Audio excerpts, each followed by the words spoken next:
Coming up, the GBI continues to investigate a VSU student's death, an update on a couple of robberies in our area. And Georgia may soon have a new immigration law on the books. Your News Valdosta starts now.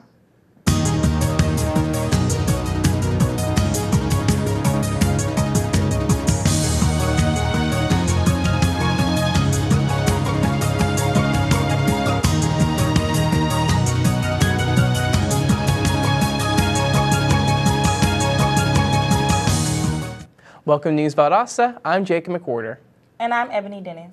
Many throughout the Valdosta community are shocked by the possible homicide of VSU freshman Jasmine Benjamin. News Valdosta's Jasmine Johnson has more. Valdosta State University freshman Jasmine Benjamin was found dead in her dormitory study room last Sunday around noon. Police believe she was dead at least 12 hours before being discovered. I just feel like now it's a kind of somber atmosphere. Everybody's kind of sad. Even though people who didn't know her is kind of sad. And I feel like now people are more aware that things can happen no matter how young you are. Bad things can still happen to you either while you're in college. And I'm hoping that if the situation was really bad, people could be a little bit more safe and careful of what's going on in the world. The parents of Ms. Benjamin found out about their daughter's death through a friend's Facebook post. University authorities never notified them of her death. I'm sure it affects all the friends that she's made so far this year. I'm sure they're really upset about it, and they're going to be going through a lot for the rest of the semester. And I'm sure it affects a lot of her teachers, professors that she's gotten to know. Like, everyone's going to be really upset about the fact that she's gone. It's just going to kind of have like an air of sadness for a while on campus.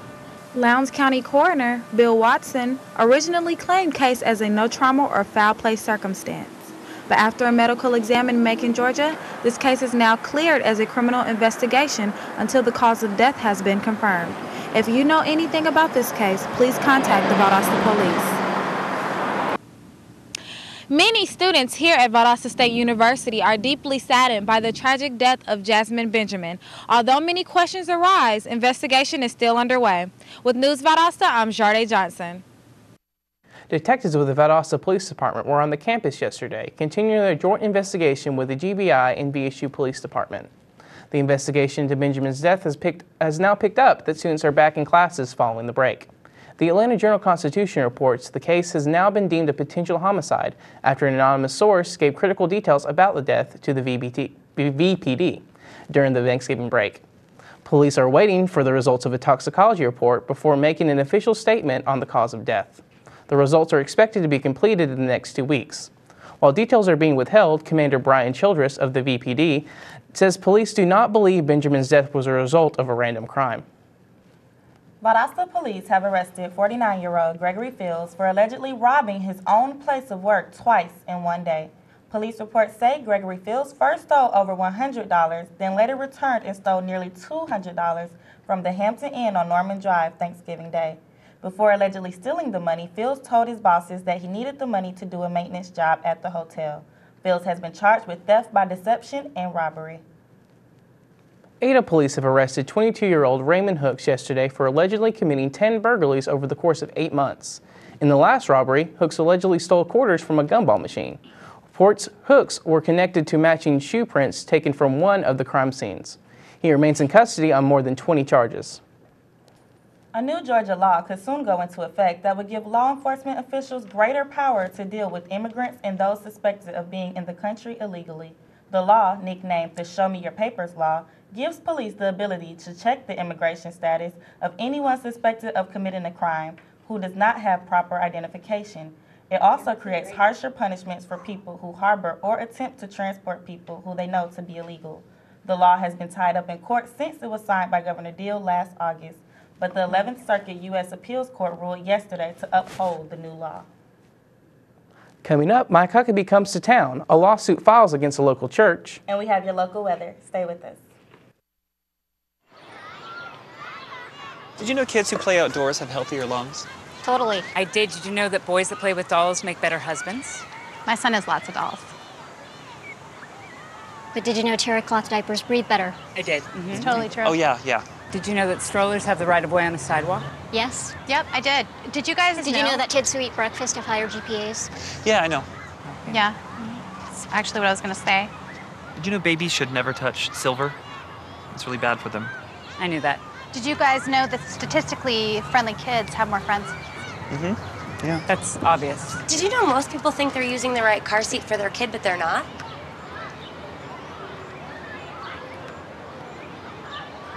Parents who really know it all know for sure that their child is in the right seat at the right age and size. Visit safercar.gov/the right seat to make sure your child is protected. I'm putting that on my blog. I just put it in mine. Welcome back to News Valdosta. I'm Ebony Dennis. And I'm Jacob McWhorter. Members of Valdosta's megachurch, New Life Ministries, have filed a lawsuit in Lowndes County Superior Court against the organization. The lawsuit says Pastor Angela Prescott went against church bylaws by making leadership and fiscal decisions without the executive board's approval. The church grossed approximately $945,000 in 2007, but that income dropped to $592,000 in 2011. The lawsuit says Prescott compensation increased from 25% of the revenue to 35% of the revenue during that time frame.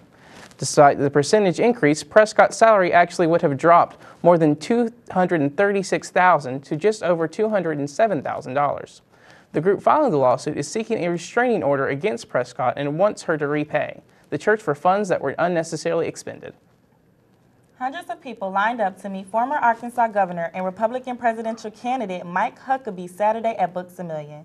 The appearance was part of Huckabee's 45-city tour to promote his book, Dear Chandler, Dear Scarlett, A Grandfather's Thoughts on Faith, Family, and the Things That Matter Most. Huckabee's book reads as letters discusses tales of parenting and loving one's neighbors. Many zoning and land issues arise in Lowndes County, and there is a commission that is designed to handle them. Citizens in Lowndes County have the opportunity to play a very big part in the decision-making process. News Valdosta's Sabir Muhammad has more. On the last Monday of every month, the Greater Lowndes Planning Commission holds their monthly meeting and public hearing. The Planning Committee consists of 10 citizens appointed by elected officials of certain areas of Lowndes County. This Planning Commission is very important in deciding how the county's land is allocated. The Greater Lowndes Planning Commission is an appointed board by local governments to look at land use and zoning issues that comes before them as requested by the citizens of Lowndes County and the communities of Hayhira, Lake Park, Dasher, and Valdosta. At the meeting, citizens are able to not only attend, but are given the floor to voice their opinion on every issue that is to be voted on. It is very important for the citizens to come out due to the fact that in many cases, only one side is represented at the meeting. The more voices that are heard increases the likelihood that the best decision will be reached. If the citizens don't show up to voice their opinions and their desires and express their community standard goals, then the people that's going to run your community are the people who have the vested interest in industries within your community. So if you don't voice yourself, then you're going to allow someone else to make the decisions for you. The commission meets on the final Monday of every month at 5:30 at the Lowndes County Board of Commissioners. It is very important that citizens are aware of the issues going on in Lowndes County and let their voice be heard. Here at the Greater Lowndes Planning Commission meetings, they can do just that. With News Valdosta, I'm Sabir Muhammad. New studies are looking into the effects of suspending Georgia's Medicaid program. According to reports, it would cost over $2 billion every 10 years to expand, but would provide at least 500,000 more people with medical coverage. While some officials believe that the price is worth it, Governor Nathan Deal says that unless taxes are greatly increased, Georgia will not be able to afford the expansion anytime soon. Taking a look at your local weather, there's a 60% chance of rain today. Expect light showers early in the day with a high of 65 and a low of 49.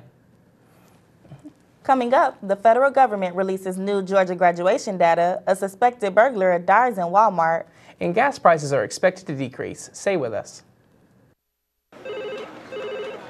Thank you for calling your GED Pep Talk Center. All right, now, are you ready for your GED Pep Talk? Being nervous is okay. It just shows that you're serious about getting your diploma. All right, listen, we all need a little nudge sometimes. I don't function without coffee in the morning, but it is going to take more than a double mochaccino to help you here. A lot of things are scary. Heck, I'm scared of clowns. No quiero oír. Danny, no lo puedo hacer. Quiero oír. Danny, lo voy a hacer. DMC, liking your pep talk style. Just keeping it real, Jebs. Just keeping it real. Louder! Louder! I'm gonna get my GED! Come on! Get your GED! Can you keep it down, brother? Thanks.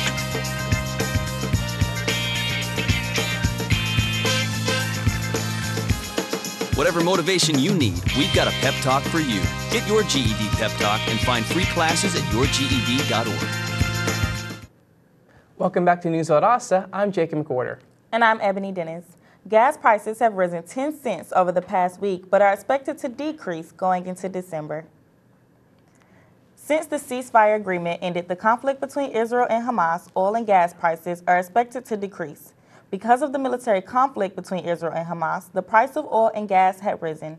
The national average price of regular unleaded gasoline is $3.43 a gallon. That's 1 cent more than last week. Georgia's average price of gasoline is $3.28, which increased 3 cents from last week. The South Health District and Valdosta State University's Health Promotions will be showing the documentary Due South in support of World AIDS Day, which is December 1st. The video will reveal the prevalence of AIDS and HIV and how the disease is on the rise in the South. Georgia is ranked 6th highest in the nation for the total number of AIDS victims since December 2009. Since 2010, there have been more than 40,000 known cases of HIV/AIDS reported in Georgia. The documentary Deep South will be shown in the Student Union Friday afternoon at 4:30. According to the U.S. Department of Education, the state of Georgia high school graduation rate has fallen to 67% under the new nationwide formula testing. That's the lowest percentage in all the surrounding southern states. The test determines just how many seniors graduate from high school in 4 years. Georgia is now among the bottom 3 states, with New Mexico at 63% and Nevada at 62%. The death of a suspected robber at Lithonia Walmart is being investigated.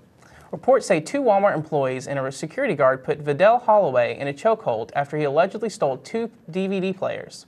While police arrived the restraint on Holloway was released, police noticed that Holloway was unresponsive. He was sent to a nearby hospital and pronounced dead. The Holloway's family says although reports indicated he had resisted during being restrained, the employees used excessive force and committed a killing. With the overnight temperature steadily dropping, firefighters are asking that you take the proper precautions to not only stay warm, but to also stay safe. Since space heaters are the cause for over 1,000 house fires nationally each year, safety officials are asking that when using them, you do not put them directly in front of objects and to make sure they are powered off before walking away from them. Fire officials also urge that those using fireplaces have a chimney sweep or have a licensed professional clean the chimney prior to putting the fireplace to use. Thanks for watching News Valdosta. I'm Jake McWhorter. Have a good day. And I'm Ebony Dennis. We'll see you next time.